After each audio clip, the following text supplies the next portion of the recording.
तो देखो भैया, हम तो जिंदगी की शुरुआत भीख मांग के शुरू किए थे। क्या? भीख मांग के। लोग हमको भीख मंगा बोलता था।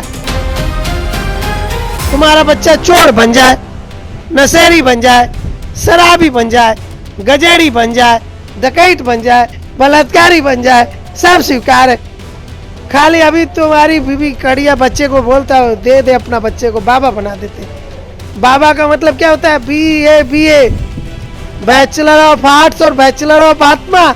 इस दुनिया से उस दुनिया तक की सारा ज्ञान हम तेरे बच्चे के अंदर भर देंगे। लेकिन आजकल गाँव में तो कहते हैं कि अगर छोटा बच्चा रो रहा हो और कुछ कर रहा हो तो कहते बाबा आ जाएगा, अंदर चल जा, ऐसे बोलते हैं। सीता माता का हरण रावण को करना था तो उसने साधु का भेष बनाया था ना। बाजार में 10 रुपये का माला बिक रहा है और 50 रुपये मीटर का कपड़ा है। तुम भी खरीद के माला पहन के और माथे पे से सिंदूर लाल पीले पोट लोगे, लोग बाबा समझने लगते हैं। तो गिद्दर जो होता है वो शेर की काल ओढ़ के बैठता है, तो उससे वो शेर थोड़ी हो जाएगा। तो साधु, साधु का मतलब होता है साधो, अपने ऊपर कमांड करो। जब हम अपने ऊपर कमांड कर लेंगे, साध लेंगे, तब ना साधु बनेंगे। दान करने से दुखों का नाश होता है। जिसके पास जो है वो वही दे सकता है। आपके पास कुछ नहीं है तो मीठे वचन तो आप बोल सकते हो ना। राजा 2 ही हुए, एक मीरा जी हुई हैं, एक सिद्धार्थ जी हुए, जिन्होंने राजा होते हुए साधु का वेश धारा। नहीं तो हर एक कोई साधु बनता है कि हम अमीर हों, हमें ज्ञान प्राप्त हो, लेकिन ये दोनों ही राजा थे, लेकिन उन्होंने त्याग किया सब कुछ। तुम जितने लोगों से मिले हो, किसी से पूछना कि तुम गुरुजी हो कि तुम्हारे कोई और गुरुजी है, तो सबके कोई ना कोई गुरुजी है, यानी हम सब स्टूडेंट हैं। मम्मी का मतलब क्या होता है? मुर्दे का पुतला। मम्मी का मतलब होता है मुर्दे का पुतला। मिस्र के पिरामिड में मम्मी रखी हुई है। हम तुम अपने बच्चे को मम्मी कहना सिखा रहे हो भैया, तो उसमें मेरी गलती तो है नहीं। अब मान लो तुम बोलोगे कि हमको हवा, पानी और आग को कंट्रोल करना है, तो आग को शुरू में कंट्रोल करने जाओगे तो जलोगे कि नहीं जलोगे? नमस्कार दोस्तों, हम आज पहुंचे हैं असम गुवाहाटी में अम्बुबाची मेले में। यहाँ पे हमने साधु संत बहुत देखे हैं, तांत्रिक भी देखे, यांत्रिक भी देखे, मांत्रिक भी देखे, लेकिन उनके सभी लोग जो हैं कि अपने कहने का मतलब ये है कि जो भी करते हैं कि कहते हैं कि हमें पैसा चाहिए, संसार से मोह माया छोड़ दो। लेकिन हम आज ऐसे संत से मिला रहे हैं जिनको डॉलर बाबा के नाम से जाता है पूरे हिंदुस्तान में। जितने भी संत हैं वो कहते हैं कि हमारे को दक्षिणा दो, हमारे में बीच में जो भी है दान दक्षिणा पेटी में डालो। लेकिन ये है हमारा, गुरु जी से बात करें। गुरु जी चरण वंदना। शरणागत दीनार्थे पुत्रान परायण सर्वस्यार्थे देवी नारायणी नमस्तुते। जय माँ कामाख्या। गुरुदेव, आपका नाम पूरे हिंदुस्तान में डॉलर के बाबा के नाम से जाना जाता है, तो ऐसा डॉलर नाम आपका नाम पड़ा कैसे? ऐसा है, हमारे विदेशों में रहने वाले अनुयायी हैं या विदेशों से आते हैं लोग हमसे मिलने के लिए। तो जब मिलने के लिए आते हैं तो उनको मालूम है कि गुरुजी किसी से कुछ लेते नहीं हैं। तो हम जहाँ बैठते हैं आसन के नीचे, लोग गुप्त दान के तौर पे डॉलर रख के चले जाते थे। जब वो डॉलर रख के चले जाते थे तो वैसे मेरे पास भी डॉलर धीरे धीरे इकट्ठा हो गया, ढेर सारा। फिर मैं एक दिन बैंक में लेके गया तो बैंक मैनेजर ने बोला इसमें तो ये पेपर लगेगा आपको, ये डॉलर आया कहाँ से, आया कहाँ से, इनकम कहाँ से आ रही है, उन्होंने पूछा। हाँ, तो हम बोले तो दान में लोग आते हैं और दान करके चले जाते हैं।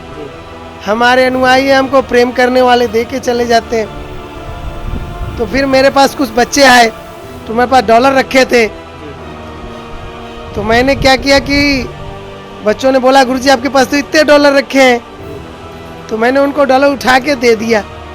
और जब मैंने उनको डॉलर उठा के दिया तो उनके चेहरे पे जो एक अलग खुशी मुझको दिखी। तो उस खुशी के बाद मैंने सोचा कि ये डॉलर ऐसे भी मेरे किसी काम का तो है नहीं। हमारे शिष्य हैं जो हमको रोटी खिलाई देते हैं। असाधु जीवन है तो ना हमको गाड़ी बनाने की जरूरत है, ना बंगला बनाने की जरूरत है, ना मकान बनाने की जरूरत है। अजगर करे ना चाकरी या पंछी करे ना काम। लेकिन आजकल जितने संत ये कहते हैं कि अगर दक्षिणा दे रहे हो हमें तो दे ही नहीं रहे, हमारा जो परिवार चलता है, हमारा जो भंडारे चलते हैं, इसलिए हम लेते हैं। वैसे तो हम लेते नहीं, क्योंकि आजकल हर एक किसी ने दान दक्षिणा पात्र रखा, लेकिन हम आपके पास आए, यहाँ पे हमें कुछ नज़र नहीं आया। लेकिन पूरे आसाम में आपकी चर्चा हो रही थी। आज गुरुजी आए हैं, सभी पत्रकार जितने भी हमसे मिले हैं उन्होंने एक ही जिक्र किया है कि हमने गुरुजी से मिले हैं और हमें अच्छा लगा। तो इसके बारे में क्या कहोगे? जो दूसरे गुरुजन हैं जो कहते हैं कि हमें दक्षिणा दो, 25-25 लाख ले लेते हैं, 30-30 लाख ले लेते हैं कथा करने के लिए, लेकिन लोगों को कहते हैं मोह माया छोड़ दो, लेकिन वो मोह में तो खुद पड़े हुए हैं। देखो, इसमें कैटेगरी है। क्या वो गुरुजी हैं? प्रश्न पहले है। क्या वो साधक हैं? कि वो संत हैं? कि वो साधु हैं? कि गृहस्थ हैं? हो गया है 50 रुपये मीटर का कपड़ा मिलता है, कोई भी खरीद लेता है। सीता माता का हरण रावण को करना था तो उसने साधु का भेष बनाया था ना। बाजार में 10 रुपये का माला बिक रहा है और 50 रुपये मीटर का कपड़ा है। तुम भी खरीद के माला पहन के और माथे पे से सिंदूर लाल पीले पोट लोगे, लोग बाबा समझने लगते हैं। तो पहली चीज जो है, माता सीता ने भी आपको ज्ञान दिया कि आप जिससे मिलने जाओ पहले आप उसके सामने नतमस्तक हो, उससे ज्ञान की बातें सीखना चाहो। लेकिन ज्ञान तो ये था कि जब रावण जी ने सीता जी को उठाया, तो जब उनका अंतिम समय आया तो उसको जो शंकर जी थे कहते मैं इसको माफ़ नहीं कर सकता। पार्वती जी ने कहा इनको माफ़ कर दीजिए, लेकिन कह रहे उन्होंने कहा कि हम इसको माफ़ नहीं कर सकते। कहते क्यों? सभी को तो आप माफ़ करते हो, जितने भी आपके पास आते हैं उनको सभी को माफ़ करते हो, लेकिन इस रावण को क्यों नहीं माफ़ किया जा रहा? तो उन्होंने एक ही लफ्ज़ कहा जो आप कह रहे हो कि इसने भगवा कपड़ा पहन के धर्म का अनादर किया, इसलिए उसको हम बख्श नहीं सकते। तो लेकिन आजकल तो हर एक को भगवा पहन के अनादर कर रहा धर्म। दुनिया में 3 सम्मानित कपड़े हैं, जिस कपड़े में हर पापी छुप जाना चाहता है। फौजी का कपड़ा है, देखते हो जितने आतंकवादी देश में आते हैं वह फौजी का कपड़ा सिलवा के आते हैं। वह फौजी नहीं ना होते हैं, उससे फौजी गलत नहीं होता, वह फौजी के कपड़े पहन के आए। उसी तरीके से राज्य में कोई काम करना है तो डॉक्टर और पुलिस के कपड़े पहन लेते हैं लोग, उससे पुलिस और डॉक्टर तो गलत नहीं होता। उसी तरीके से जो गलत कर लेता है, कहीं छुपने की जगह नहीं मिलती है। तो हमारा जो तपस्या है, हमारा जो त्याग है, हमारा जो समाज के लिए दिया हुआ है, उसलिए हमारे इस भेष का सम्मान है, जिससे लोग हमारे इस भेष के सामने झुकते हैं। तो इसमें क्या होता है, चोर भी कोई गलत काम करके आया वो छुप जाता है। उसके छुप जाने से ऐसा नहीं है कि भेष खराब हो गया। कहा गया ना कि सियार शेर की खाल ओढ़ के बैठता है, तो गिद्दर जो होता है वो शेर की खाल ओढ़ के बैठता है, तो उससे वो शेर थोड़ी हो जाएगा। तो साधु, साधु का मतलब होता है साधो, अपने ऊपर कमांड करो। जब हम अपने ऊपर कमांड कर लेंगे, साध लेंगे, तब ना साधु बनेंगे। अब देखो एक चीज, ऐसा तो है नहीं कि इतना बड़ा आश्रम का व्यवस्था मैं चला रहा हूँ तो खर्चे नहीं, हम भी बाहर से आए तो खर्चे तो है ही। लेकिन दानम दुर्गति नाशनम, दान करने से दुखों का नाश होता है। जिसके पास जो है वो वही दे सकता है। आपके पास कुछ नहीं है तो मीठे वचन तो आप बोल सकते हो ना, 2 मीठे वचन बोलिए ना। इस संसार में सुख चाहो तो सेवा करो। अगर आपको सुख की कामना है तो सेवा करो। और देखो 2 चीजें हैं, भगवान राम राजा के घर में उत्पन्न हुए तो भूखे नहीं थे, तो ईश्वर की प्राप्ति के लिए गए। आज जो बचपन से जिसने भोजन नहीं किया है, जो भूखा है, और बाबा भी बन जाएगा तो उसके एक देह होगा पैसे कमाने का ना,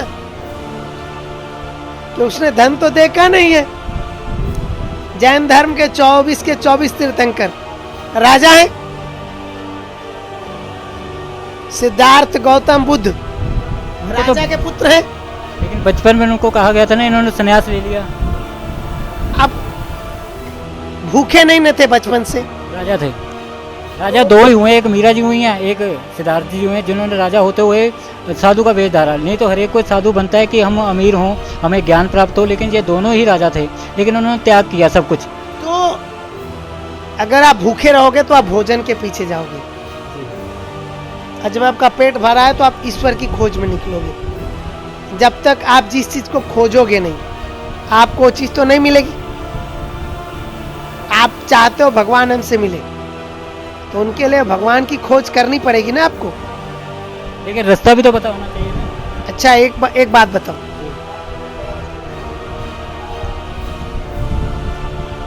रास्ता जब हम चलेंगे तो खुद बनते चला जाता है। कहा गया ना, अज्ञान तिमिरांधस्य ज्ञानान शलाकया चक्षुमिलितं येन तस्मै श्री गुरुवे नमः। अंधकार जब इस धरती पे रात्रि आ जाता है तो हर जगह अंधकार होता है, लेकिन जब आप जितना आगे बढ़ते जाओगे अंधकार उतना कम होते चला जाएगा। भैया जीपीएस लगा लो अपने अंदर, अंधेरा कुछ काम नहीं करेगा। अब जीपीएस क्या है? जी for Guru, P for power और एस फॉर संचार। अभी तुम मोबाइल में जीपीएस ट्रैकिंग लगा के चल रहे हो, तो मोबाइल का टावर तो सैटेलाइट लगा है ना दूर ना, उस सैटेलाइट के पावर से तुम्हारा मोबाइल चल रहा है ना। चार्ज कैसे करना, सवाल तो ये है ना, चार्ज कैसे करना। अब क्या है, तुम्हारे बॉडी में वो खुद ही सिस्टम बना हुआ है। अब पूछो कैसे? तो अपने हृदय पे एक उंगली, हम लोग किसी को गुस्सा होते तो ऐसे उंगली दिखाते हैं ना, ठीक कर देंगे। माँ बच्चों को उंगली दिखा के डराती है।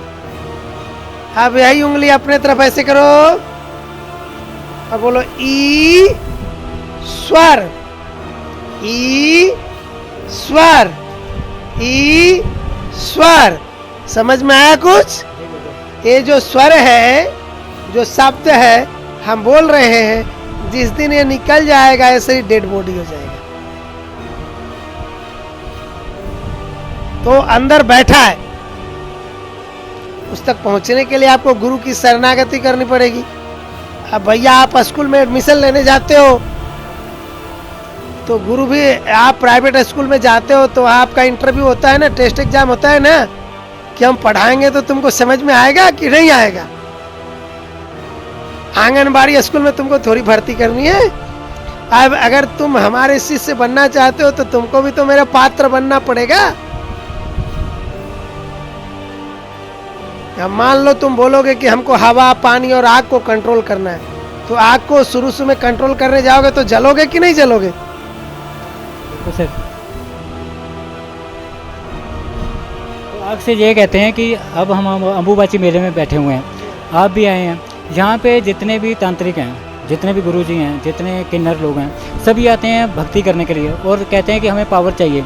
इसके बारे में आप कहना क्या चाहोगे हमारे दर्शकों को? देखो भैया, हम सब यहाँ स्टूडेंट हैं। कौन है? तुम जितने लोगों से मिले हो, किसी से पूछना कि तुम गुरुजी हो कि तुम्हारे कोई और गुरुजी है, तो सबके कोई ना कोई गुरुजी है। यानी हम सब स्टूडेंट हैं। और स्टूडेंट क्या करता है? स्टूडेंट का काम क्या है? स्टूडेंट का काम तो ये है कि पहले हमने पढ़ना है, उसके बाद में रिजल्ट आएगा साल बाद। लेकिन इसका रिजल्ट कब आएगा ना, जब हम चेले किसी के बन जाते हैं तो हमें उसका रिजल्ट भी तो बाद में मिलेगा, पहले थोड़ी मिल जाएगा। अच्छा, एक बात बताओ, अध्यात्म शब्द सुना है? अध्यात्म कहते किसको है? तो निरंतर अध्ययन को अध्यात्म कहते हैं। क्या कहते हैं? निरंतर अध्ययन को अध्यात्म कहते हैं। अब देखो भैया, इलेक्ट्रॉन, प्रोटॉन और न्यूट्रॉन 400 सालों से पढ़ रहे थे। 21वीं सदी में आ गया ना गॉड पार्टिकल्स। अभी गॉड पार्टिकल पे तो कुछ ज्यादा रिसर्च हुआ नहीं है, बस गॉड पार्टिकल्स नाम है। अब अगले 500 सालों तक गॉड पार्टिकल्स के ऊपर खोज करते रहो, तो जब 500 साल बाद गॉड पार्टिकल्स मिलेगा फिर उसके अंदर कुछ और मिल जाएगा। इसके बारे में आप क्या कहना चाहोगे कि जितने भी हमारे स्टूडेंट हैं, जितने भी हमारे बच्चे हैं, उन्होंने MA करी, BSc कर ली, सभी IAS बन रहे हैं, लेकिन जब हम किसी सरकारी काम के लिए जाते हैं तो हमें अंगूठा लगाना पड़ता है। जहाँ से स्टार्ट हुए थे फिर वहीं पे हम खड़े हो गए आगे। ये भैया आज के 500 साल पहले तुलसीदास बाबा ने लिख दिया ना कि बिना आधार के कोई काम नहीं होगा, इसीलिए राम का आधार चाहिए। तुम्हारा मोबाइल है, उसमें रैम से चलता है, रैम की स्पेलिंग है RM। यानी पहले तुम्हारे हार्ट बीट में RAM लगा हुआ है फिक्स है। हाँ, तुम्हारा मोबाइल भी है, जो टेक्नोलॉजी चल रही है सब RAM से चल रही है, बिना RAM के कुछ चल नहीं रही है। अब अंग्रेजों को व्याकरण नहीं आती तो राम को रैम कहते हैं। स्पेलिंग देखो ना इंग्लिश में क्या लिख रहे हैं। तो भैया शब्द वही है। अब देखो भैया, हम यहाँ बोलते हैं मैया और राजस्थान में बोलते हैं अम्मा, गुजरात में बोलते हैं माई, यूपी बिहार में बोलते हैं माँ, वृंदावन में बोलते हैं मैया। तो क्या अलग अलग जगहों पे माँ को अम्मा बोलने से, क्या माँ बोलने से, मैया बोलने से बदल गया क्या भाव? माफी चाहना, जब हम मम्मी बोलते हैं लफ्ज़ बदल गया, सारा कुछ बदल गया। तो मम्मी डैड बोलते हैं, बदल गया सारा कुछ। लेकिन आपने हिंदी धर्म का तो आपने कह दिया, लेकिन हम जितने भी आजकल को मम्मी वगैरह सभी मम्मी और डैडी ही कहते हैं। हाँ, इसके पीछे मम्मी का मतलब क्या होता है? मुर्दे का पुतला। मम्मी का मतलब होता है मुर्दे का पुतला। मिस्र के पिरामिड में मम्मी रखी हुई है। हम तुम अपने बच्चे को मम्मी कहना सिखा रहे हो भैया, तो उसमें मेरी गलती तो है नहीं। और देखो कामाख्या में इतना भीड़ है, यहाँ भीड़ ही नहीं है। तो माँ कामाख्या की व्यवस्था है ना कि 5000 गज में अकेले बैठे, तो ये व्यवस्था किसने दिया? माँ कामाख्या ने दिया। तो स्वर्ग यही है, नरक यही है, उसके लिए तपस्या करना पड़ता है। तप का उल्टा होता है पता। वाल्मीकि ने कहा ना, उल्टा नाम जपे जग जाना, वाल्मीकि में ब्रह्म समाना। हो गया, तो पता ढूंढनी पड़ेगी ना। आज हिंदुस्तान में कोई, तुम अपने बच्चे को गुरुकुल में पढ़ाने को तैयार हो? हम बोलेंगे अपने बच्चे को साधु बना दो, दे दो हमको, तुम बोलोगे ओए बाबा मेरा बेटा ले जाएगा। हम उसको चोर थोड़ी बनाएगा, डाकू थोड़ी बनाएगा। तुम अपने बच्चे को बाप बाप बनाने को तैयार नहीं हो। तुम्हारा बच्चा चोर बन जाए, नशेड़ी बन जाए, शराबी बन जाए, गजेड़ी बन जाए, डकैत बन जाए, बलात्कारी बन जाए, सब स्वीकार है। खाली अभी तुम्हारी बीवी कड़िया बच्चे को बोलता हो दे दे अपना बच्चे को, बाबा बना देते। बाबा का मतलब क्या होता है? BA बैचलर ऑफ आर्ट्स और बैचलर ऑफ आत्मा। इस दुनिया से उस दुनिया तक की सारा ज्ञान हम तेरे बच्चे के अंदर भर देंगे। लेकिन आजकल गांव में तो कहते हैं कि अगर छोटा बच्चा रो रहा हो, कुछ कर रहा हो, तो कहते बाबा आ जाएगा, अंदर चल जा, ऐसे बोलते हैं आजकल। तो इस लफ्ज़ का अब देखो ये चीज शैतानों ने भरा। क्या भरा? तुम्हारी उम्र होगी, तुम्हारे गांव में जब कोई बाबा मांगने आता था तो एक सूखी रोटी मांग के लेके जाता था और बदले में आशीर्वाद देते। और जिसको आशीर्वाद दे के गया, क्या कोई आशीर्वाद झूठा हुआ? पूरा गांव कहता है कि पहले बाबा एक रोटी मांग के ले जाता था और बदले में जो आशीर्वाद दे के गया वो आज फलीभूत है। तो गांव के बाहर 4 डाकुओं को शैतानों ने खड़ा कर दिया। गांव में घुसते ही बाबा को रोक लेता है वो, और गांव वालों का किस्मत बंद कर देता है वो। बाबा तो गांव में जा ही रहा है, लेकिन गांव के बाहर 4 को डकैत खड़ा है, प्रेत खड़ा है।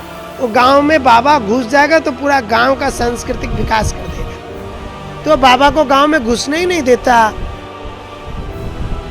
बाबा चोर होता है, लेकिन क्या चुराता है? तुम्हारा दुख चुरा लेता है। बाबा डकैत होता है, डकैती डाल लेता है तुम्हारे शोक का, तुम्हारे बीमारी का, तुम्हारे अज्ञानता को लूट लेता है।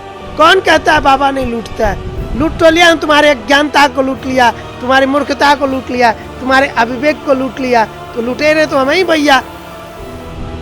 किसको लूटा है हिंदुस्तान में? दिखाओ ना। कोई मिलता नहीं है। कोई कहाँ करप्शन नहीं है?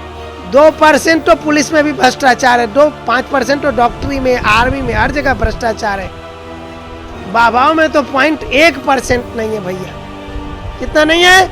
1 करोड़ बाबाओं में कोई अगर एक गलत निकल गया तो उससे 1 करोड़ बाबा थोड़ी गलत हो गया। आजकल बाबाओं के पास ही सारा कुछ है, पैसा तो सारा बाबाओं के पास है। अच्छा एक बात बताओ,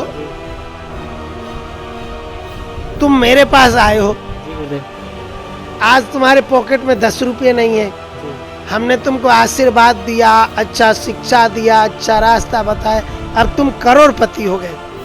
देखो उधर तारकेश्वर चौबे बैठा है, जनरल टिकट से आया है कामाख्या जी, और 100 करोड़ रुपए की संपत्ति है उसकी, मैं निजी तौर पे जानता हूँ।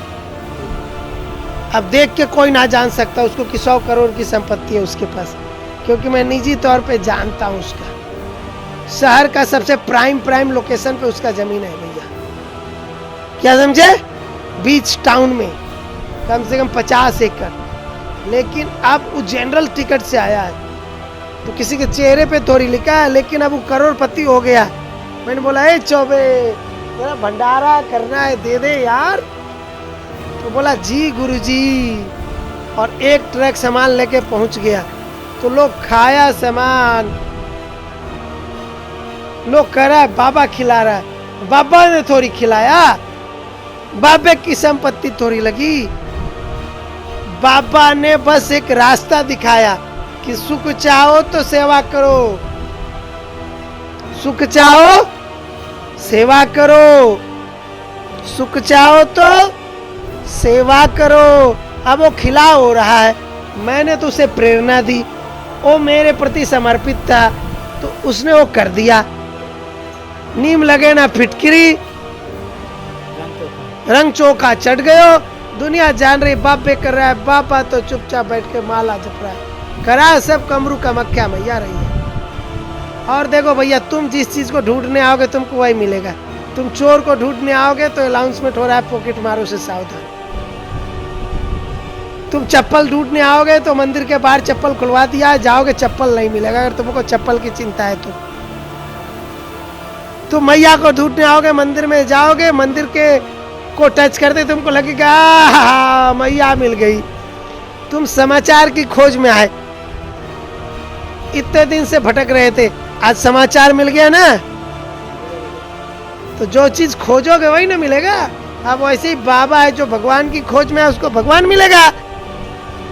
जो पैसा कमाने आए कामाख्या में पैसा कमा के जाएगा। हमारे दर्शकों को क्या कहना चाहोगे? भैया सुख चाहो तो सेवा करो। एक मूल मंत्र बता देता हूँ। व्हाट्सएप कहता है इंडिपेंडेंट, फेसबुक कहता है इंडिपेंडेंट, इंस्टाग्राम कहता है इंडिपेंडेंट, गूगल कहता है इंडिपेंडेंट। तुम भी रहना चाहते हो इंडिपेंडेंट, लेकिन भैया जब नौकरी करने जाते हो तो 15,000, 20,000, 30,000 की नौकरी लगती है, और वहां सिखाया जाता है बॉस इज ऑलवेज राइट। आप 15,000 की नौकरी लगी है, 50 साल नौकरी करोगे तो 90 लाख रुपए कमाओगे, और बापू की गाली अगर 12 साल सुन लोगे तो 1 करोड़ की संपत्ति तो पहले दिन बापू दे देगा।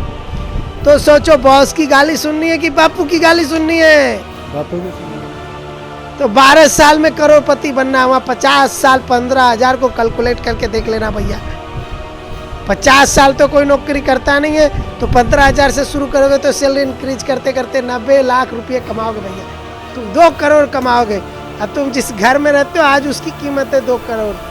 आप लोग सही कहते हैं आपको डॉलर बाबा, ऐसे नहीं कहते, क्योंकि आपने कैलकुलेशन पूरा किया हुआ है, पूरी जिंदगी का किया हुआ है, पूरी हिस्ट्री आपने नापी हुई है। तो देखो भैया, हम तो जिंदगी की शुरुआत भीख मांग के शुरू किए थे। क्या भीख मांग के? लोग हमको भीख मंगा बोलता था। तब शुरू में गुस्सा आता था कि सारे ससुर के नाती की जितनी औकात नहीं है उतना तो मैं छोड़ के बाबा बनाऊं। लेकिन बाद में एक दिन गुरुजी ने मुझको 2 चपाटे मारे, बोले जब उसकी बात बर्दाश्त नहीं होगा तो कल तू दूसरों के गलत बातों पे बात पे जब गुस्सा करने लगे तो दूसरों को सीख क्या देगा। तो भैया हमको तो कुछ आता होता है नहीं, आइए मैं अनएजुकेटेड अनलिटरेट। क्या भैया, बहुत पढ़ा, मेरे गुरु ने सारी सर्टिफिकेट हवन कुंड में जला दी। अब हवन कुंड में जला दी और नाम भी बदल दिया, तो हम तो हो गए अनएजुकेटेड अनलिटरेट। चाहे हम कितनी भी डिग्री लेके आ जाएं, वो बाबा बनने के बाद वो डिग्री किस काम की है मेरी? तो भैया हम हैं अनएजुकेटेड अनलिटरेट, और तुम लोग हो सो एजुकेटेड। भैया मेरी बातें कड़वी होगी, बुरी लगेगी तो माफ कर देना। और ये तुम्हारा R red zone crime news वाले दर्शकों को खूब आशीर्वाद है। ऐसा ही आप खूब तरक्की करो, खूब खुशहाल रहो। और रेड जोन क्राइम न्यूज आप लोग बस देखते रहो, इनके चैनल को सब्सक्राइब भी कर लेना। बड़ा अच्छा अच्छा समाचार बनाते हैं, बड़ा अच्छा अच्छा क्वेश्चन पूछो। चलो आपको आशीर्वाद है, आपको भी $1 आशीर्वाद में मिल जाएगा। ये $1 बाबा हमें भी दे रहे हैं, तो हमारी बड़ी खुशकिस्मती है।